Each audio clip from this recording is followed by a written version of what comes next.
Warning: the following video contains explicit language which may be offensive to some viewers or inappropriate for children. The content within this video is intended for mature audiences only.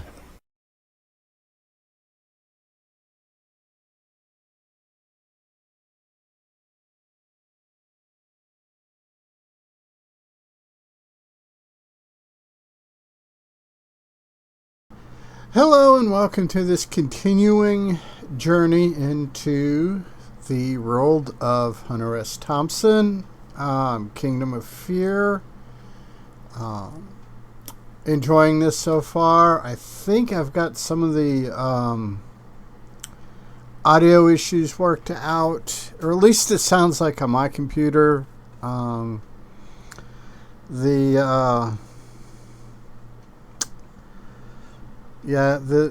I think I got a little bit of distortion, or it sounds like it did on my computer. So I don't know if it might be a YouTube thing. So without further ado, let's get into this. Sex slaves and playthings. Okay, that's just a weird line to open up on. Most of these things are obviously wrong and evil and ugly, but at least they are traditional. They will happen. Tradition, yeah, that's a funny thing. How some obscene and perverse things get continued after the mores have changed just simply because it's tradition. Your driveway will ice up, your furnace will explode, and you will be rammed in traffic by an uninsured driver in a stolen car. And yeah, that's America. But what the hell? That is why we have insurance, eh? And the inevitability of those nightmares is what makes them so reassuring. Life will go on, for good or ill. And it does have a point, with all the bad shit that happens, that sometimes, a good thing will come out of it. It will.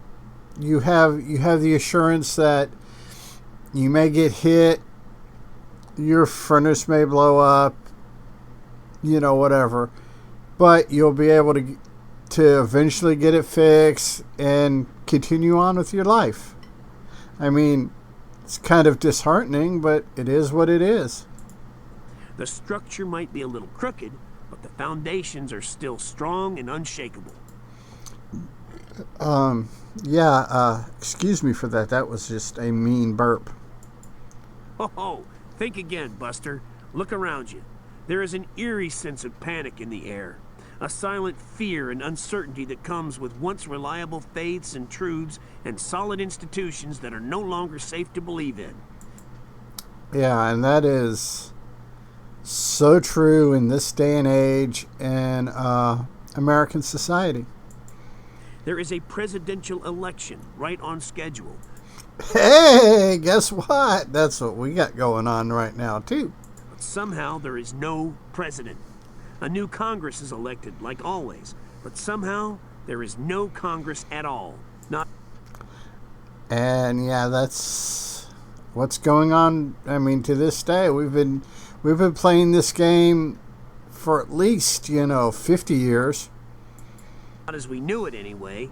And whatever passes for Congress will be as helpless and weak as whoever has to pass for the new president. Yeah, depending on how this election goes and depending on how we fill the Senate and House of Representatives, this could be just really, really bad, really nauseous. If this were the world of sports, it would be like playing a Super Bowl that goes into 19 scoreless overtimes and never actually ends. Yeah, and that is how our elected rulers, let's stop even pretending that they're there to represent anybody. They're there because they want to rule. Our elected rulers want it. Or 4 LA Lakers stars being murdered in different places on the same day. Guaranteed fear and loathing. Abandon all hope. Prepare for the weirdness. Get familiar with cannibalism.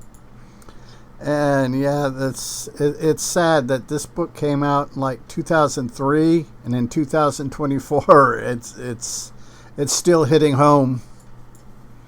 Good luck, Doc. From November 19th, 2000. In the belly of the beast. Yeah, and I think the belly of the beast that we're in has an extremely slow digestive tract. Although I don't feel that it's all necessary to tell you how I feel about the principle of individuality, I know that I'm going to have to spend the rest of my life expressing it one way or another, and I think that I'll accomplish more by expressing it on the keys of a typewriter than by letting it express itself in sudden outbursts of frustrated bile. Yes. Very, very, very true. I don't mean to say that I'm about to state my credo here on this page, but merely to affirm, sincerely for the first time in my life, my belief in man as an individual, an independent entity. And unfortunately, the political parties, all three of them, the Republicans, Democrats, Libertarians, all have failed to understand that one simple word: individuality. Certainly not independence in the everyday sense of the word, but pertaining to a freedom and mobility of thought that few people are able or even have the courage to achieve. From a letter to Joe Bell, October 20. Yeah, our elected rulers, and the fact that an incumbent in the Senate or in the House of Representatives, regardless how crappy a job they're doing, looking at you, Mr. Rafael Cruz,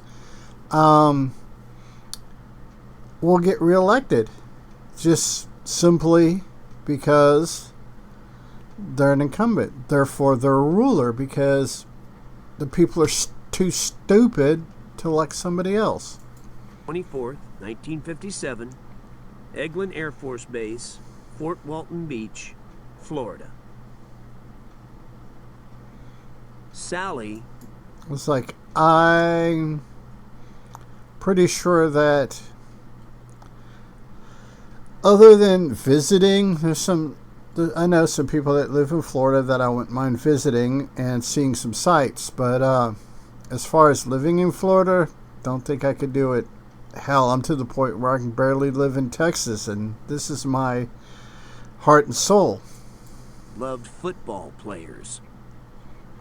I was halfway through training in the Air Force when I saw my first Air Force flying team disaster. That was down in Florida, at Eglin Air Force Base, at a practice run for the annual firepower demonstration.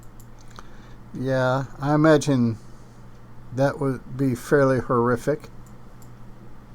Arthur Godfrey was there, as I recall, and it made him sick. He didn't do any more PR for the Air Force. Help! I imagine that would do it. Now I'm having flashbacks about when my best photographer went to cover the once famous 24-hour Formula One Grand Prix at Sebring and never came back to work. I like that, because he will. He goes off on these tangents, but works them back into the main narrative. That's just something unique about his writing that way that I just really like. His name was George Thompson, a very talented boy. He was smashed into hamburger when he was trotting across an exit ramp with his camera. Jesus! Yeah, that's kind of horrific. I had to write his obituary for the sports section that night. It happened about 2 weeks after that ungodly disaster at the firepower demonstration. Yeah, people getting killed. People dying, people being born. That's just kind of the cycle of things. I almost went crazy. Drunk and AWOL for two months in Tallahassee and Mobile and New Orleans. I went from Top Gun to psychiatric observation status in what seemed like the speed of light. They were when I worked at TDC, I definitely had coworkers that were really on the edge about my sanity. They say if you're in a group of people and you don't know who the crazy one in that group is, it's probably you. And that was most definitely me when I worked at the state. Sad story, eh? Yeah, but I was young then. I could bounce like a gum rubber ball. It was fun. Girls loved me and queers gave me speed in New Orleans. Yeah, that is an antiquated term. That just shows you the generation he grew up in, because he uses term queer like we would use homosexual today, or gay man. It's everything I've ever read or ever seen about Mr. Thompson. He was pretty pro LGBTQ plus in his life. It just, some of the terms that were normal for him growing up that weren't considered hostile or derogatory, even at the especially at the time he wrote this book, this when a lot of these terms were transitioning from being okay to say to being forbidden. Though he's one of those people that could probably have, because of his intelligence and the way he carried himself, he could probably get away with a lot of the language even in this day and age, just simply because of the mythos that surrounded Hunter S. Thompson. I had a fast MGA sports car that I would drive out on the beach in Destin and swim naked with officers' wives at midnight. Colonel Hugo's beautiful daughter let me stay for 2 weeks at her slick condo in Mobile. We'll go ahead and call this good here, because this is a story that I don't want to have to interrupt for time. This is one of my favorite stories of his in this book, and it is just it's hilarious. It's serious. It'll make you cry. It'll make you laugh. So, as always, people, be good human. Be good to other humans. Peace. Hey, it's 10 p.m. Do you know where your children are?